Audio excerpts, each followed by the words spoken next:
Alrighty, good to see everyone kind of. I know you're on chat today and I'm limited to one screen today. So if there are questions that show up while I'm going through this content, hopefully one of my fellow panelists will let me know because I can't see those messages right now.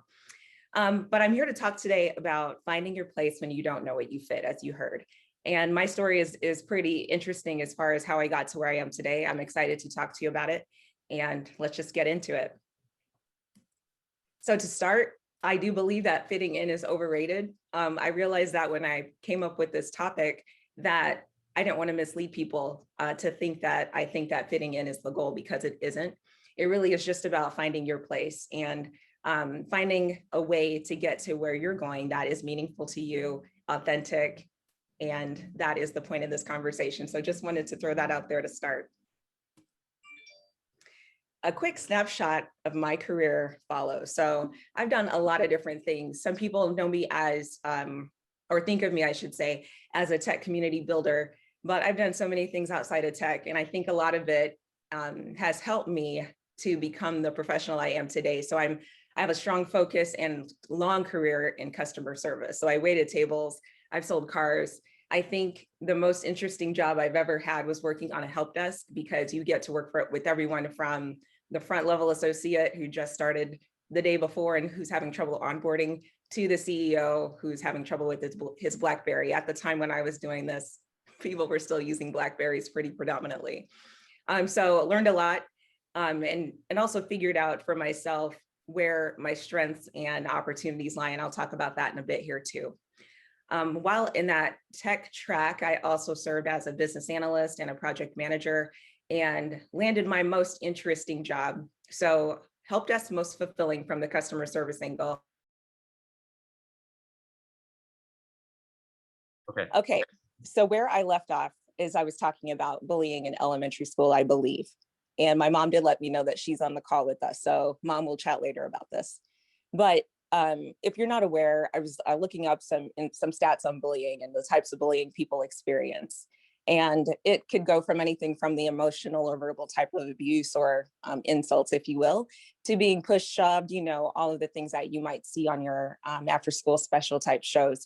But unfortunately, it impacts about 1 in 5 kids.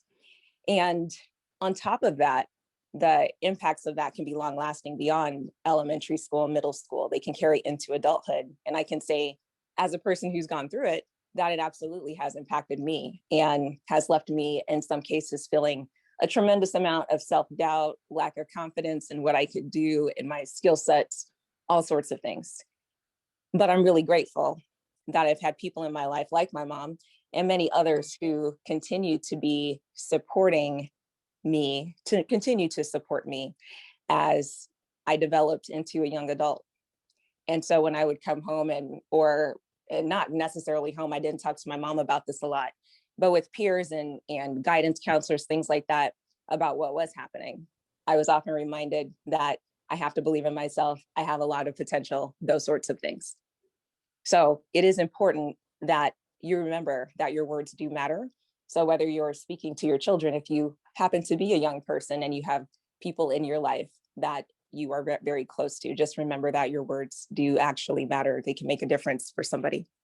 So while I did have several years of kind of working through that, just the normal middle school, high school stuff, I call it, I did find that building a strong support system around me made a huge difference. As that support system really started to help me shift my thinking from not being adequate or able to do enough to having the potential to do things that I set my mind to, I started to challenge myself. So I would come up with little experiments just to see if I can achieve something I set my mind to. So I started small. Lots of examples in my early career for sure. But the biggest opportunity and the biggest shift for me happened when I ran interface school. And I won't belabor that topic a lot because I'm sure people have heard about it, or it's getting kind of long ago now. It's about 4 years ago, but it really did make a huge difference for me. Also, I try to do a lot of reflection and refinement. So as I'm approaching my life and I'm like, okay, I'm not liking the outcomes I'm achieving right now. What can I do? I always try to take responsibility for how things are going and not put the blame on anybody else or think it's anybody else's issue to solve.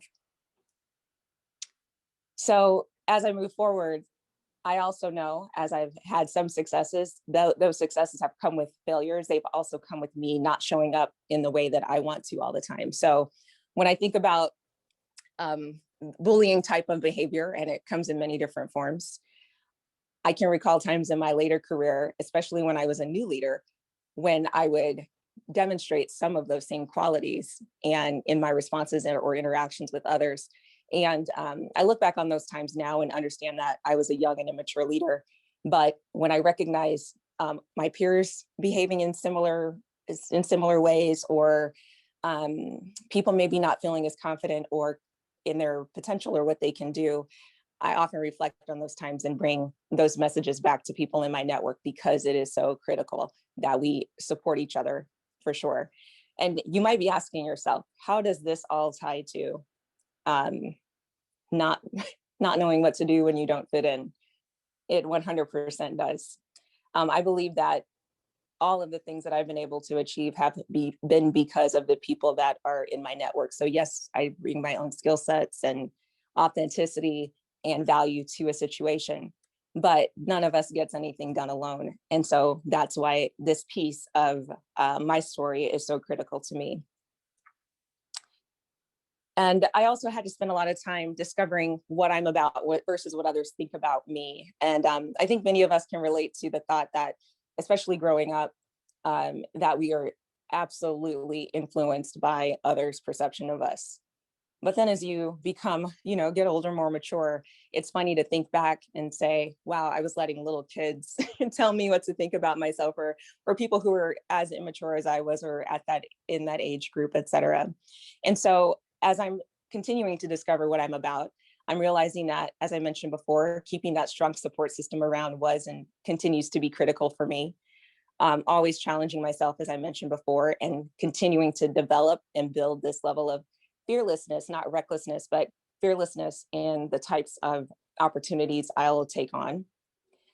Finding my why is absolutely critical. So Simon Sinek's book, Finding Your Why, is a great resource for you to check out to get to the core of why it is you do what you do, why pursuing any objective you're after matters so much to you. It makes it so it's sticky for you and you can stay persistent. So I definitely recommend checking that out.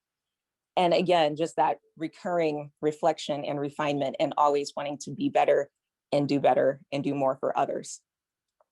So when I think about my why, for this audience's sake, my key is that I only want to help as many people as possible build their networks and realize their potential so that they may do the same for others. And the reason this is so important for me is because I believe that creating opportunity creates more opportunities for others. So one great example I can think of is I have a friend who runs a small software consulting company. And he came to me, he's like, Shonna, I really need to connect with some more people who can help me get more business. Now, the great thing about this guy is that he is extremely talented. So I had no issue making connections in my network. He's gone on to build a company that's successful. He's hired a lot of people. So he's hiring people, creating jobs and opportunities for them to provide for their families and do more for others. So it creates this ripple effect that I'm a huge fan of figuring out and doing more of. I don't know how much more time I have, because I know I started a little late here. I think maybe 5 minutes or something like that. But I'll go through a few more slides and then I'll flip it over to the chat just in case there's any questions or thoughts about what I've shared so far today. But for that connection piece, I do want to state that my ideal scenario is where I create a win-win-win situation for people. So for me, that means I get something out of it. The person who I've connected with gets something out of it. And then the customer on the other side of this, which there usually is a customer of some sort, gets something out of it. So we're all benefiting from the situation. And I'll share one example of that later on after this next slide I'm looking at. So how I do this is I'm very aware of my strengths. So when I think about the things I'm good at, it's relationship building, but it is very singular. I'm not a big group person, even though I love big events. I always find my one or two people that I talk to at those events. I'm also great at finding connections that just may not be that obvious to others in my network. I also understand my weaknesses. So one of my weaknesses is that I am not strong technically. So you'll never see me signing up to become an engineer or anything like that. That's not my skill set. But I know a lot of smart people who do that work, and we can partner with and benefit each other based on our skills and where we're passionate about, and sorry, where we have passion. I'm also very sure to keep the right people around me and depend on those who lovingly challenge me. And I know I keep bringing up this support system concept, but has been critical for me. I also pilot and pivot a lot. I love experimenting. I don't mind failing a little bit because I learn a lot every time. So I'm a big fan of pilot and pivot. And again, reflect and refine. That's nearly on every slide of mine. I'm kind of laughing about that, but that self-reflection is critical. Being aware of your limitations is critical. Being aware of your strengths so you know when you can exploit them is critical. So again, I'm always looking at opportunities to get better and do better. So I'll share one example with you, and then I'll wrap up here. And it looks like somehow I'm still right on time. I think it's because I talk super fast when needed, or maybe all the time. But one of my favorite examples of this win-win-win scenario is when Autumn Pruitt, who owns Hardy Coffee in Benson and several other locations, they're doing very well. When Autumn and I started this meetup called Coffee and Code. So we started it in 2015. And my whole point of starting that meetup was I didn't really know anybody in the startup or tech space at that time. I was still pretty new. We had just launched Interface School in 2014. And there was this Omaha Chamber pitch event at Hardy Coffee where Autumn was there because she owns the coffee house. I was there with a bunch of other people. And Dusty Reynolds, who was in charge of this project at the time, asked, for people to pitch ideas. So I didn't really even know Autumn at the time, but I went up to her and I was like, Autumn, what would be super cool is if you and I ran a meetup here, you host, I'll get people here, we'll do tech talks. I don't know much about the deep stuff in tech, but I can invite some of my friends and let's just start that out. So we pitched that idea. Dusty approved it. We got like $400 to start it off. So we ran that meetup group. It's still active. It has over 1,300 members now. But when we ran it, I was like, I know for a fact that my strengths are more on the business and connecting side. But I have friends in tech who would love to practice their upcoming tech talks at this meetup potentially. I have friends in the consulting space who would love to sponsor these types of meetups so they can meet more people in tech. So we got all that together and ran a successful meetup group for a couple of years that I just handed off to someone else about a year ago.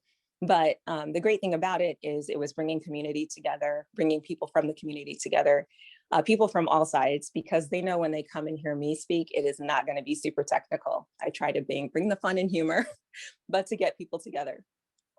Autumn got more business for her coffee shop, and our sponsors got to meet more people who are in tech. So just a great opportunity for everybody to get something out of it. But again, that's just me really understanding my strengths and knowing that it's okay that I'm in a tech adjacent role and I can still be on the fringes of tech and still provide a lot of support and community building opportunities for myself and others for that matter.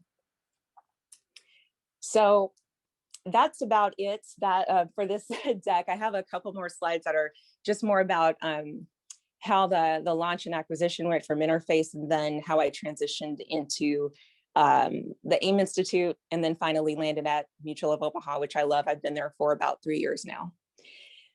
But with that, I'll just say this. Like I said at the beginning, fitting in is truly overrated. It's very important, though, to find your unique path so that you can pursue what your vision is for success. As I mentioned several times throughout this presentation, keep the right people around. Don't be afraid to give up or to let go of relationships that are no longer adding value to you. I know that's difficult to hear sometimes, but sometimes it's the right thing to do. Focus on what you can control. Partner where you're weak. And also finally, treat yourselves and others well. And also when you don't, because we all make mistakes, just do what you can to make it right as soon as possible, even if it's 20 years later. That's all I have. Thank you so much for your time and your patience with my technical difficulties here. But I really appreciate it.